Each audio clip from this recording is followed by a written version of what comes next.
Hello बच्चों, integration का एक और क्वेश्चन आपके लिए लेके आए हैं। ये क्वेश्चन देखने में आपको जाना पहचाना लग रहा है, लेकिन आपको कहाँ दिक्कत हो रही है, ये हो रही है उस एक्स स्क्वायर के साथ। ठीक है, अब जो आपके आपको नहीं पसंद है उसको हटा दो। ठीक है, मैथ्स में तो यही रूल है यार। ठीक है, ये क्वेश्चन एक्चुअली पार्शियल फ्रैक्शन का है, लेकिन ये एक्स स्क्वायर को टी डालना होता है आपको। ठीक है, ये हर एक टाइप के क्वेश्चन में कवर करने की कोशिश कर रहा हूँ, जिसमें मैं हर एक बार नया क्वेश्चन देने की कोशिश मेरी तरफ से होती है। तो यार टी को एक्स स्क्वायर यानी एक्स स्क्वायर को टी पुट करना है। ठीक है, और यही से क्वेश्चन चालू करते हैं। i इक्वल टू, अब जैसे यहाँ टी पुट करोगे ना, देखो इतने सारे दरवाजे खुल जाएंगे, डायरेक्ट पार्शियल फ्रैक्शन लग रहा है वहाँ। ठीक है, ये एक्स स्क्वायर रख के भी लगा सकता हो, कोई दिक्कत नहीं है, लेकिन वो दिखने में अच्छा नहीं लगेगा। यहाँ सिंगल पावर वाला टर्म ज्यादा बेटर है, इसलिए टी। अब आप बोलोगे सर ये ऐसा लेने के बाद तो हमेशा डिफरेंशिएट करते। बेटा यहाँ अगर डिफरेंशिएट करोगे ना, तो लास्ट में आपको मतलब यही इसी स्टेप में अटक जाओगे दूसरे। याद देखो इसका differentiation dt is equal to 2x dx। कहाँ एडजस्ट करोगे, कहाँ एडजस्ट करोगे मुझे बता दो। 2x dx का नहीं होगा, इसीलिए छोड़ दो। यहाँ सिर्फ टी डालो, आगे चलते चले जाओ गाड़ी, लास्ट में टी की वैल्यू एक्स स्क्वायर पुट कर देना। ठीक है, चलो रिटर्न कर देना वैल्यू लास्ट में। ठीक है, जैसे सब्स्टिट्यूट नहीं करते थे बचपन में, देखो आपको पता होगा, आपने जब लीनियर इक्वेशन में 2 वेरिएबल्स किया है, तो यार 5/x+1 + 2/y+1 is equal to 0, कुछ ऐसा रहता था। तो 1/x+1 को आप क्या डाल देते थे, a डाल देते थे। ठीक है, और 1/y+1 को आप b डाल देते थे। तो उसी तरीके से। ठीक है, चलिए सर तो शुरू करें। ठीक है सर, बिल्कुल। तो यहाँ देखिए i is equal to integration, अच्छे से इंटीग्रेशन t/t+2। ठीक है, in second bracket 2t+1 square नहीं आएगा क्योंकि x स्क्वायर की वैल्यू भी t डाली है मैंने। ठीक है, चलिए यहाँ हो जाएगा बेटा dx। अब आप शॉक में पड़ गए, सर dx कैसे किया, dt होना चाहिए था। नहीं बेटा, वो तब होता है जब हम इसे डिफरेंशिएट करते हैं, लेकिन इसे डिफरेंशिएट करके कोई उपयोग नहीं है। अभी मैंने आपको बताया 2x dx आ रहा है यार, dt इक्वल टू क्या कर लोगे, ये कहाँ एडजस्ट होगा, देखो पर ये टर्म ही नहीं होगा। ठीक है, तो छोड़ दो इसे इसके हाल पे। ठीक है, अब हम इसमें पार्शियल लगाएंगे, उसके बाद देखते ना क्या होता है। ठीक है, सॉल्व करो, आगे सोच लीजिए, मुझे पता है सारी बातें, इसलिए आपको धीरे धीरे रियलाइज कराऊंगा। ठीक है, चलो यार देखो, आप अब पार्शियल लगाओगे तो t/t+2। ठीक है, इन सेकंड ब्रैकेट 2t+1, एक मिनट, 2t+1 और यहाँ dx। ठीक है, dx नहीं सॉरी, ये सिर्फ हमें इतना टर्म को देखना है। ठीक है, तो यहाँ ध्यान देना क्या हो जाएगा, a/t+2 और b/2t+1, 2t+1। ठीक है, अब यहाँ ध्यान देने वाली बात ये है बेटा कि आपको t/, ठीक है, यहाँ आपको ये क्रॉस मल्टीप्लाई करना होगा। ठीक है, तो ये हो जाएगा a2t+1 + b/t+2। अब किस को यहाँ समझाएंगे स्टेप। ठीक है, मैं बता रहा हूँ, देखो ये यहाँ क्रॉस मल्टीप्लाई हुआ, आप बुक में लिखते जाओ, मैं जैसा बोलता हूँ। ये यहाँ क्रॉस मल्टीप्लाई किया, ये यहाँ किया। ठीक है, फिर ये एक दूसरे से क्रॉस मल्टीप्लाई होगा, तो ये टर्म बन गया। तो ये जो टर्म इन दोनों का मिलकर बनेगा, क्या वो सेम रहेगा इस वाले से, बिल्कुल। तो ये और ये हो जाएगा बेटा कैंसिल, तो इसीलिए मैंने ये लिखा ही नहीं। ठीक है, इसके पहले जो मैंने पार्शियल फ्रैक्शन 2 पढ़ाए थे उसमें ये करके बताया था। ठीक है, यहाँ भी करके बताओ। चलो देखो, ये यहाँ क्रॉस हुआ तो ये आया, ये यहाँ क्रॉस हुआ तो ये आया। अब नीचे लिखेंगे t+2 और यहाँ लिखेंगे 2t+1। ठीक है, यहाँ भी लिखेंगे t+2 और यहाँ लिखेंगे इसके नीचे 2t+1। तो ये देखो सेम टू सेम बने, दोनों साइड कैंसिल। ठीक है, समझ रहे हैं ना, सेम टू सेम बने इसलिए दोनों साइड कैंसिल। ठीक है, चलो अब मैं इसे डायरेक्ट उड़ा दे रहा हूँ क्योंकि ये एग्जाम में भी लिखने की आवश्यकता नहीं। ठीक है, चलिए अब यहाँ इसको सॉल्व करके हम a और b की वैल्यू निकालेंगे। तो इसे यहाँ ले लेते, ऊपर ले लेते इसे, है ना। तो यहाँ सॉल्व करते इसे। देखो अगर आपको a0 करना है, ठीक है, तो t की वैल्यू कुछ ऐसी डालनी पड़ेगी। ठीक है, जिससे कि a0 हो जाए तो b निकलेगा। और अगर आपको b निकालना है तो यहाँ a की वैल्यू, सॉरी, तो यहाँ आप देखिए, यहाँ जब आप a की वैल्यू निकालने जाओगे तो b वाली टर्म आपको 0 करनी है, और जब a की वैल्यू निकालनी है, b की वैल्यू निकालनी है तो a वाली टर्म 0 करनी है। ठीक है, चलिए देखते कैसे होगा। चलिए देखते, हो जाएगा, टेंशन मत लो।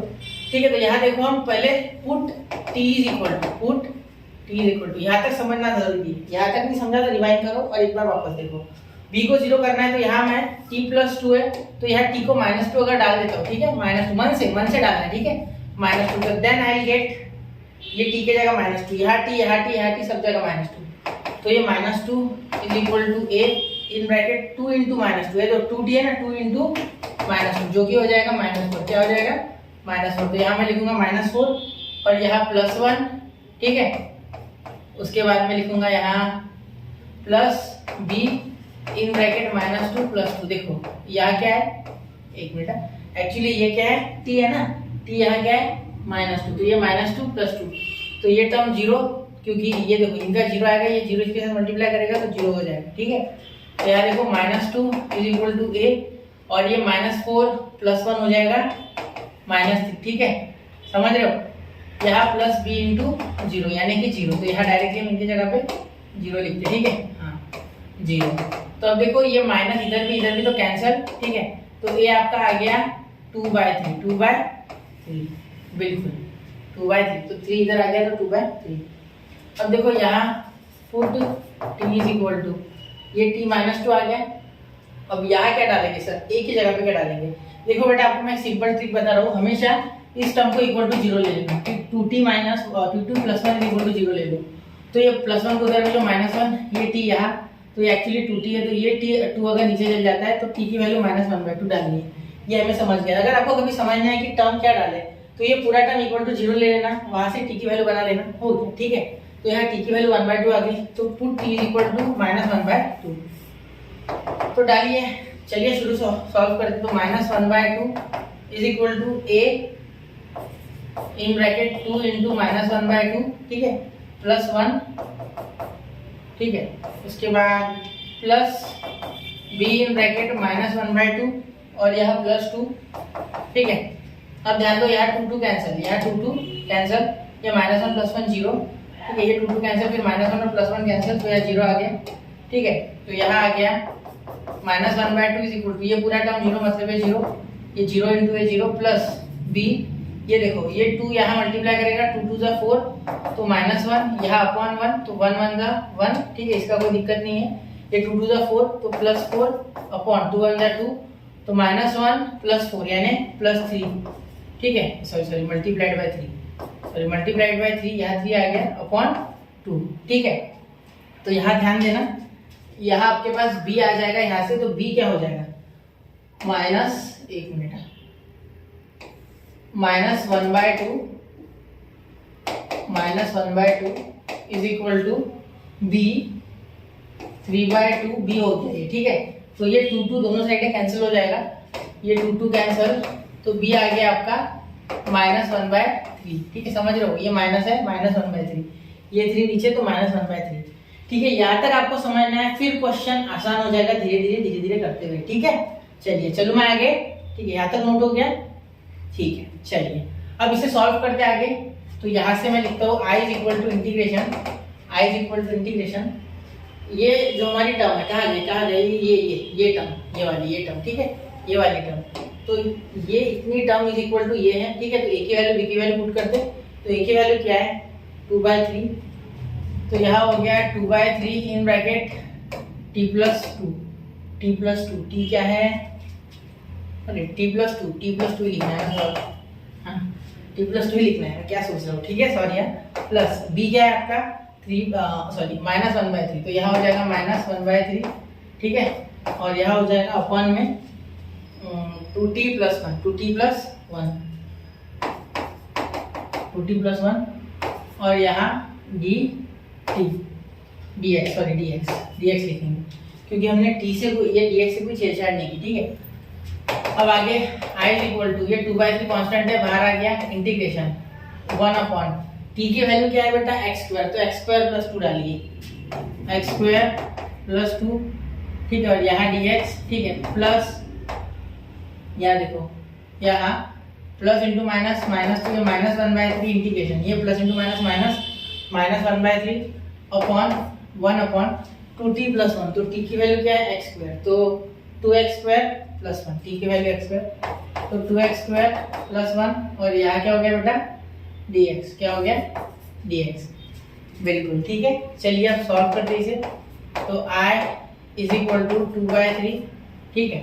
यहाँ देखिए यहाँ 1/x² + 1 है, ये x² + 2 है, तो यहाँ डायरेक्टली तो सॉल्व नहीं होगा बेटा, तो यहाँ इंटीग्रेशन 1/x² + √2 का होल ब्रैकेट स्क्वायर dx ऐसे लेना होगा, ठीक है, जिससे कि यहाँ x² + a² आ गया, ठीक है, -1/3 इंटीग्रेशन ऑफ 1/x² यहाँ 2 कॉमन निकाल लो, ठीक है। तो एक्स स्क्वायर प्लस 1/2, मैंने हमेशा आपसे अनुरोध किया है, हमेशा बताया है कि यहाँ से एक्स स्क्वायर के बाजू में जो भी टर्म हो उसे कॉमन निकाल लो। तो यहाँ अगर 2 कॉमन निकलता है तो ये 3 × 2 हो जाएगा, ठीक है। यहाँ 2 बाहर आके मल्टीप्लाई कर देगा उस 3 के साथ नीचे वाले, क्योंकि वो डिनोमिनेटर से ही निकल रहा है, ठीक है। तो ये डायरेक्टली आ गया, सॉरी न्यूमरेटर से ही निकल रहा है ऊपर से। तो यहाँ 2 नहीं है सर, तो ऊपर नीचे 2 से मल्टीप्लाई डिवाइड कर देंगे, तो यहाँ एक 2 नीचे आ जाएगा, ठीक है। और यहाँ dx, बिल्कुल ठीक है। अब यहाँ भी हमें ऐसा फॉर्मूला बनाना है, तो यहाँ इस 2 को रूट दे दो बेटा, और यहाँ होल ब्रैकेट का स्क्वायर कर दो, एक ही बात है, ठीक है। क्लियर, चलिए समझ गए ना मेरी बात, ठीक है। तो ये आ गया 1/√2 का होल ब्रैकेट स्क्वायर। सर 1 को रूट क्यों नहीं लगाया, 1 का स्क्वायर भी 1, 1 का रूट भी 1, इसलिए, ठीक है। तो i = 2/3, यहाँ क्या हो जाएगा इसका फॉर्मूला, tan 1/a, पहले तो 1/a आता है, तो 1/√2 tan इनवर्स ऑफ x/a, मतलब x/√2, ठीक है। यहाँ माइनस 1/6, 3 × 6, ठीक है। यहाँ हो जाएगा इंटू 1/a, यानी 1/1/√2, ठीक है। और यहाँ हो जाएगा tan इनवर्स ऑफ x/a, यानी x/1/√2, ठीक है। चलिए, तो यहाँ प्लस c भी ले लेंगे और इसे अब करते सॉल्व पूरा, ठीक है। अभी आधा ही सॉल्व हुआ है, अभी उसको सॉल्व करना है, मतलब लास्ट स्टेप अभी लिखना है हमें, ये कंप्लीटली सॉल्व होने का है वो, ठीक है। चलिए यहाँ देखो i = यहाँ देखो ये 2 को हम √2 × √2 दो बार लिख सकते हैं, तो एक √2 कैंसिल, इसको क्या लिख सकते हैं, √2 × √2, ठीक है। तो ये कैंसिल हो जाएगा एक √2, ठीक है। तो एक √2 कैंसिल, यानी यहाँ आ गया √2/3, ठीक है। यहाँ आ गया tan इनवर्स x/√2, ठीक है। यहाँ आ गया माइनस, ये √2 है ना, ये √2 उल्टा होकर ऊपर भाग जाएगा, ऊपर रेसिप्रोकेट होकर ऊपर, यानी यहाँ आ गया √2/6, ठीक है। √2/6 और 6 को 3 × 2 लिख के ऐसा भी लिखा जा सकता है, इसे 1/3√2, ठीक है, ऐसा भी लिख सकते हो। यहाँ इस 6 को 3 × 2 लिखो, फिर इस 2 को √2 × √2 लिखो, तो एक √2 कैंसिल, तो 1/3√2 ऐसा भी चलेगा, ठीक है। यहाँ हो जाएगा tan इनवर्स, यहाँ ये √2 ऊपर, तो √2x, ठीक है, और प्लस c। तो ये हो गया आपका फाइनल आंसर इसका, ठीक है।